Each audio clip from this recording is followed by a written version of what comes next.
Sa tinagal-tagal po ng panahon ay ngayon nagsalita at nagpaunlak at nagbigay na nga ng kanyang opinyon or mensahe itong si Jericho Rosales hinggil sa naging hiwalayan nila ng kanyang model and beautiful wife na si Kim Jones.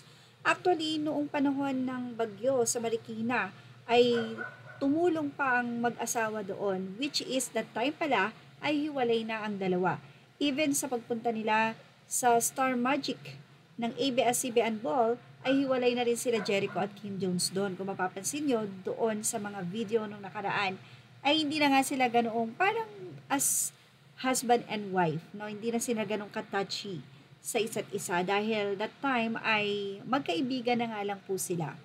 So, madalas kapag nai-interview si Jericho Rosales about doon sa kanilang hiwalayan before, ay hindi naman niya inaamin at nagkikibit-balikat lang siya dito. Baka nga dumating pa yung time na magkaibigan na lang sila, pero nasa iisang bubong pa rin sila. Lalong-lalo na nga nung nag-comment pa itong si Jericho Rosales about sa pagkapanalo ni Kim Jones sa kanyang paglalaro ng Scrabble kung saan kasali din ang ina ni Kim Jones at pati si Jericho. So parang doon hindi naniwala ang mga tao na hiwalay na nga ang dalawa. Until na ito po ay kinumpirma ng ninong nila Jericho Rosales at Kim Jones sa kasal. Kung saan ay sinabi ngang matagal nang hiwalay sila Jericho at Kim Jones noong pang pandemic. Kung hindi tayo nagkakamali is 2021. At makikita natin na may mga post pa rin sila Kim Jones at Jericho Rosales sa isa't isa sa kanilang Instagram.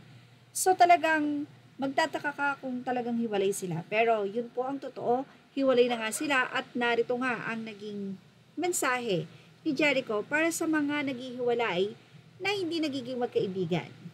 Sa Facebook page ng Filipino Star Ngayon Digital, you can be friends with your ex.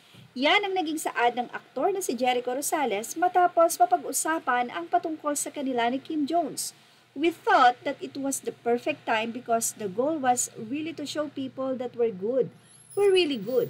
We're crossover, we're transformed the relationship into something really special as friends. Wika pa ng aktor na si Jericho sa isang interview ng Cosmo Philippine.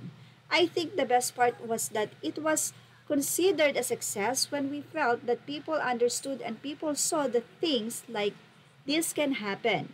And it shouldn't always be sad. It shouldn't always be a bad thing. You know what I mean? Dagdag pa ni Echo. It's one of the best things that ever happened to us and we wanted for people to be inspired and show them that, hey, look, it can be done. You can be friends with your ex. Yan ang naging mensahe ni Echo.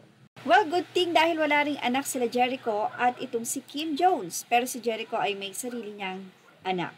Well, ano naman sa inyo about dito? Thank you for watching and please like, share, and subscribe. Images are all credit to the rightful owners.